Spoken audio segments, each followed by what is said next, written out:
Selamat pagi dalam salam sejahtera untuk kita semua. Perkenalkan, nama saya Lydia Sari Silaban, NIM 210561341.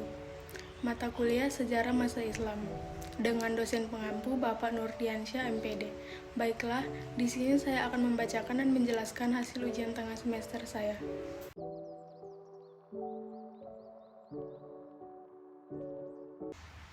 Menurut saya, ada beberapa bagian dalam sejarah yang harus kita hafal, seperti tanggal, tahun kronologi kejadian, dan peninggalan-peninggalan sejarah tersebut.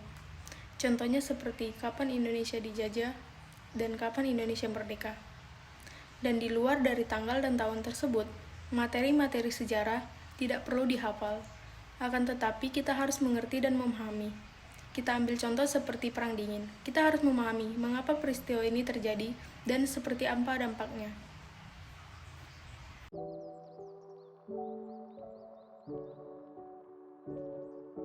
Baiklah, di sini saya akan mengambil contoh perbedaan masuknya Islam ke Nusantara dan masuknya Islam ke Timur Tengah. Masuknya Islam ke Nusantara dengan cara damai melalui proses perdagangan dan adanya pernikahan silang antara rakyat pribumi dan penyebar Islam lainnya. Sedangkan Islam masuk ke Timur Tengah dengan cara kekerasan atau peperangan. Ada beberapa peninggalan-peninggalan yang bercorak Islam yang berakulturasi pada masa pra-Islam dan masuknya Islam ke Nusantara. Seperti bangunan. Bangunan yang dimaksud ialah seperti bangunan tempat ibadah masjid. Pada zaman sebelum masuk Islam ke Nusantara, telah ada agama Hindu dan Buddha yang bangunannya berbentuk seperti candi. Ketika masuk Islam ke Indonesia, mereka membangun tempat ibadah, namun hampir menyerupai tempat ibadah Hindu dan Buddha, namun tidak begitu mirip. Selain itu, ada lagi sistem pemerintahan. Pada zaman sebelum masuknya Islam, agama Hindu dan Buddha memiliki kerajaan seperti yang kita ketahui, Kerajaan Kutai, Kerajaan Mataram kuno, dan kerajaan lainnya. Nah, Islam juga membangun kerajaan dengan sistem pemerintahan yang dipimpin oleh kesultanan. Jadi, kalau Hindu dan Buddha tadi ialah kerajaan yang dipimpin oleh raja, sedangkan agama Islam dipimpin oleh kesultanan atau sultan.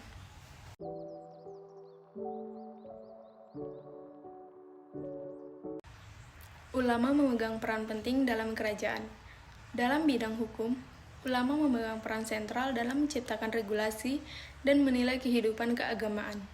Mereka dianggap sebagai kadi atau penghulu di Jawa.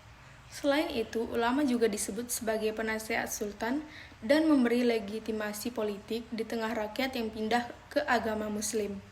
Ulama juga menjadi penerjemah Islam ke dalam sistem kebiasaan Indonesia.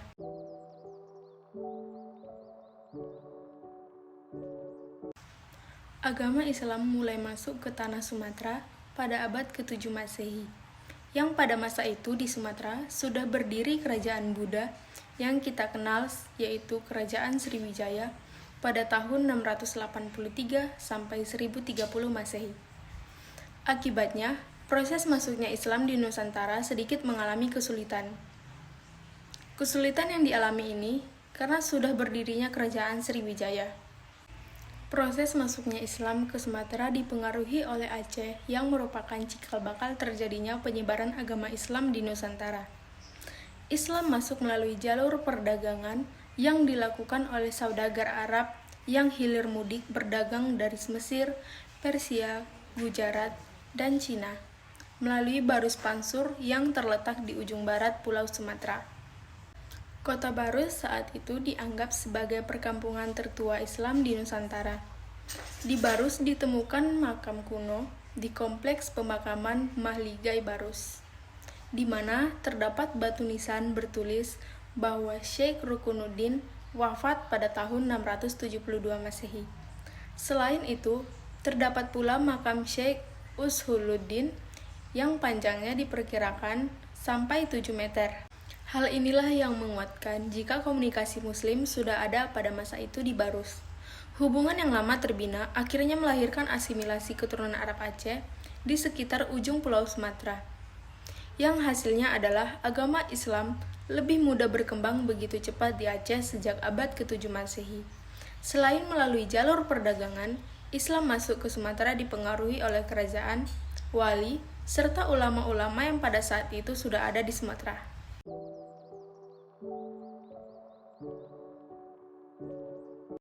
Pada saat itu, elemen masyarakat terutama kaum Wujudiyah menginginkan penguasa nanti adalah seorang laki-laki yang bergelar sultan.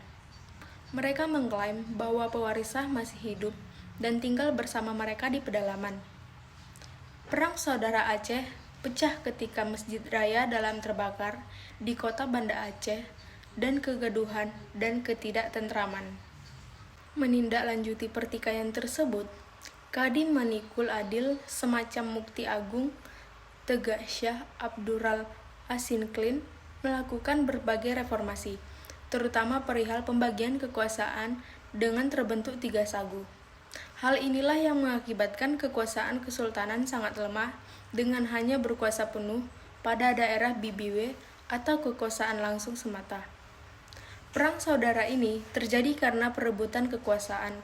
Hal tersebut sangat berpengaruh besar dalam melemahnya Kesultanan Aceh pada masa saat itu. Pada masa Sultan Alauddin Jagur Alamsyah, yang merupakan keturunan sultan yang terbuang Syed Hussein, mengklaim bahwa mahkota kesultanan dengan mengangkat anaknya yaitu Syed Alam sebagai sultan. Perang saudara kembali pecah, namun dihentikan oleh Raffles dan Khoi Lain Huan yang merupakan seorang pedagang dari Penang yang berkedudukan di Jauhan. Perang saudara tersebut terjadi dalam perebutan kekuasaan antara Tuanku Sulaiman dan Tuanku Ibrahim yang bergelar Sultan Mansur Shah di kemudian pada tahun 1857 sampai 1870. Sultan Mansur berusaha semampunya untuk memperkuat kembali kesultanan yang sudah rapuh, dan ia berhasil menundukkan para raja, lada, dan menyetor utepi ke sultan. Sekian video penjelasan dari ujian tengah semester saya. Jika ada kekurangan, saya mohon maaf. Terima kasih.